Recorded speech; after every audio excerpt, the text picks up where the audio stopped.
Picture a fortress rising from a hilltop. Stone walls, watchtowers scanning the horizon, banners snapping in the wind. Below, an army gathers. Not a tribal band, not a city militia, but armored knights on horseback, archers with longbows, engineers preparing siege towers, soldiers marching under religious symbols. This is no longer ancient warfare. This is medieval war, a world shaped by faith, feudal loyalty, cavalry dominance, and global empires stretching across continents. In Europe, castles redefine defense. In the Middle East, crusades reshape religious and political power. Across Asia, a mounted army from the Mongolian steppe will build the largest contiguous land empire in history. And in China, something new appears: gunpowder. War is no longer regional, it is continental. Ideas travel with armies. Trade routes connect battlefields. Technology spreads across civilizations. The medieval era was not dark, it was dynamic, innovative, and transformative. This was the age where the structure of power changed again, and the foundations of the modern world were laid. Following the fall of the Western Roman Empire in 476 CE, Europe fragmented, central authority weakened, local rulers emerged. Protection became localized. This gave rise to feudalism. Land was exchanged for loyalty, lords granted territory to vassals, knights pledged military service, castles became both homes and defensive structures. Stone fortifications changed warfare dramatically. Siege warfare dominated the medieval battlefield. Armies developed trebuchets, battering rams, siege towers, and mining techniques to breach walls. Defensive architecture evolved in response: thicker walls, moats, concentric designs. War became an engineering contest. Meanwhile, cavalry transformed open-field combat. The stirrup, likely introduced from Central Asia, gave mounted warriors greater stability. Heavily armored knights became shock troops capable of breaking infantry lines. But cavalry dominance was not universal. In 1066, at the Battle of Hastings, William of Normandy used combined tactics: archers, infantry, and cavalry to defeat Anglo-Saxon forces. Coordination mattered as much as strength.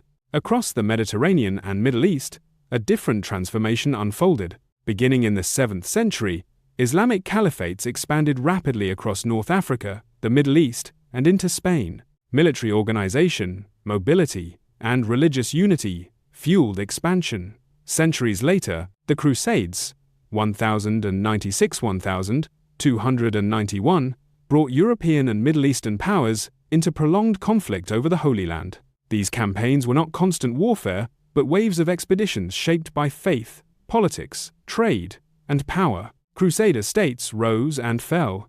Alliances shifted. Diplomacy and conflict intertwined. Leaders such as Saladin demonstrated strategic patience and political skill, recapturing Jerusalem in 1187 while navigating complex regional dynamics. The Crusades connected Europe and the Middle East economically and intellectually, accelerating cultural exchange even amid conflict. Further east, another force was emerging. In the early 13th century, Temujin, later known as Genghis Khan, united Mongol tribes through discipline, meritocracy, and strict military organization. The Mongol army was unlike anything seen before. Highly mobile cavalry, composite bows with devastating range, sophisticated communication systems using relay riders, psychological warfare to encourage surrender. Within decades, the Mongols conquered vast territories across Asia, the Middle East, and Eastern Europe, forming the largest contiguous land empire in history. Their campaigns reshaped trade routes, political borders, and demographic patterns. War had become intercontinental. Meanwhile, in China during the Tang and Song dynasties, gunpowder was developed initially for ceremonial and defensive purposes. By the 10th–12th centuries, primitive bombs, rockets, and fire lances appeared on battlefields. Gunpowder marked the beginning of a slow but permanent shift. Castles that once symbolized invulnerability would eventually face new threats. In Europe, the Hundred Years' War, 1337–1453, between England and France, demonstrated the decline of traditional, knightly dominance. The English longbow proved capable of defeating heavily armored cavalry at battles like Agincourt, 1415. Infantry and ranged weapons regained prominence. War was becoming more lethal, but also more structured and state-controlled. By the late medieval period, standing armies began replacing purely feudal levies. Monarchs centralized power. Taxation funded professional soldiers. The era of fragmented local warfare was gradually giving way to early nation-states. The medieval world was not stagnant, it was experimental. Castles, cavalry, crusades, Mongol expansion, longbows, early gunpowder all contributed to a transformation that would prepare the world for the Renaissance and the early, modern age. The medieval era teaches us something powerful. Strength is never permanent. Castles once seemed indestructible until new technology emerged. Knights once dominated battlefields until new tactics evolved. Empires once seemed unstoppable until unity fractured. History reminds us that adaptability determines survival. Civilizations that evolve endure. Those that refuse to change fade. From stone walls to gunpowder sparks, the medieval world shows us that innovation reshapes power and that resilience matters more than dominance.